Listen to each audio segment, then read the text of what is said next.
if Doug is the big brother. I'm obviously the runt of the litter.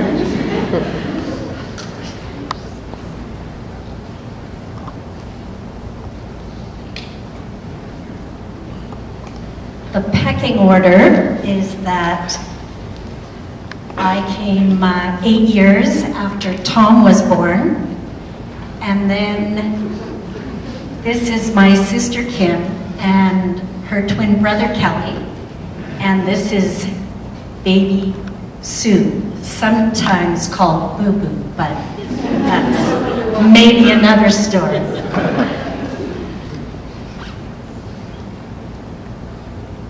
My siblings and I wrote this together, and if I use my glasses to see it, I can't see you, unfortunately. So I just trust that you're there. Our brother Tom gave us many gifts and taught us many things. With Doug and Tom being only 12 months apart, it was like the Kapilik family had 2 sets of twins. Our older brothers were inseparable, and Tom was a good brother, as Doug has already so lovingly indicated. Tom was generous with his time and would help Mom out by taking the younger kids off her hands.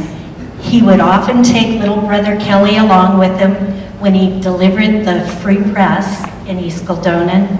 And then on the way home, when his satchel was empty, he would allow Kelly to sit in the bag and be carried home. We remember the time that Doug and Tom took Kim, Kelly, and I to see 101 Dalmatians one winter at the Metropolitan Movie Theater. We took 2 buses to get there, and when we arrived, the movie was sold out. So we waited in line for the entire running time and got in to see the next feature. But when Cruella de Vil appeared on the screen, Kim and Kelly screamed blue murder, and Tom, of course, offered to take them home while Doug and I sat and watched the rest of the movie. Tom made everything an adventure.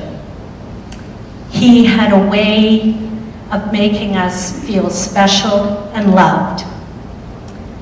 Now this was a good thing and made up for his habit of teasing us by holding us upside down over a flushing toilet, putting my pigtails in the ketchup bottle at the supper table, and making a horror scene by poking his head through the unfinished basement stairs so it looked like his head had been severed, or drawing hair on our Barbie dolls in places we didn't even know hair existed.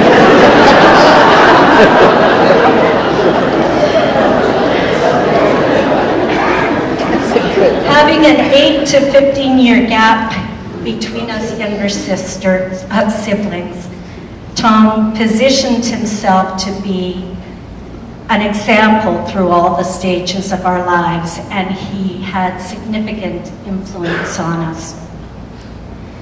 He showed us how to love and the excitement of marriage. Young Sue thought that Tom was so cosmopolitan, attending the U of M and vacationing in Europe. Tom and Susan had a maroon Rebel convertible, and they would take us on special trips to the A&W on Henderson Highway or to the beach at Birds Hill Park for the day. He and Susan had what we thought was the coolest apartment ever. Accessorized in purple and green, it had an indoor swimming pool and a sauna where we were often invited. Tom taught us the value of hard work when he received his very first paycheck for his first real job at the Union Stockyards, he used the entire amount to buy us, his siblings, each a present. He sat back and watched us with a huge smile on his face as we opened them, telling Mom that he had always dreamed of spending his first paycheck in this way. So that I can go on, I'm just going to have a sip of water. Thank you. Tom showed us how to be a dedicated and loyal son. He was so close to Mom that they seemed to know each other's thoughts. He brought the first grandchild into the lives of Mom and Dad, and we gathered with enthusiasm to celebrate Brett's arrival.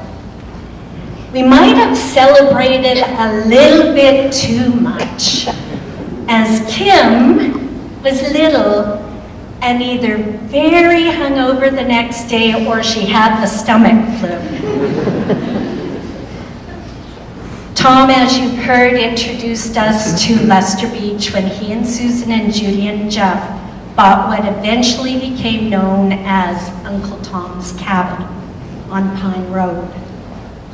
At that time it was just 2 bedrooms, but somehow we all fit in when we were invited on the weekends.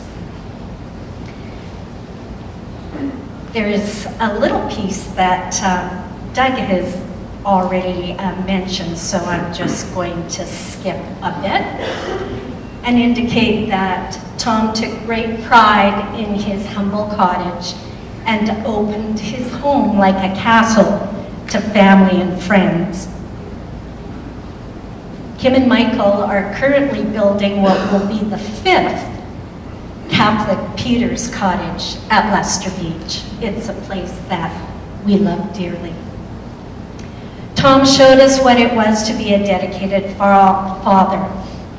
He was firm with his kids, and they always knew what their boundaries were and where they stood. But he was also a fun-loving dad and dedicated to their happiness, instruction, and athletic pursuits.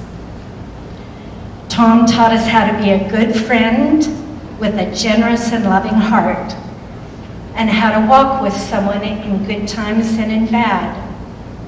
2 significant gifts Tom gave to his loved ones were his love for life's simple pleasure and the joy and humor of laughter. Tom acknowledged and gave thanks for all the blessings he was bestowed. He could barbecue the best mock steaks, which were really bacon-wrapped hamburgers. Tom gave the gift of a good visit. He expressed himself freely and shared his joys and pain. He could never get through a special occasion's grace without his voice cracking. In recent years, pretty much all we had left were our visits. Sue remarked that the last couple of shared moments on weekends at the lake with Tom had been rich and sweet. And that man could make us laugh.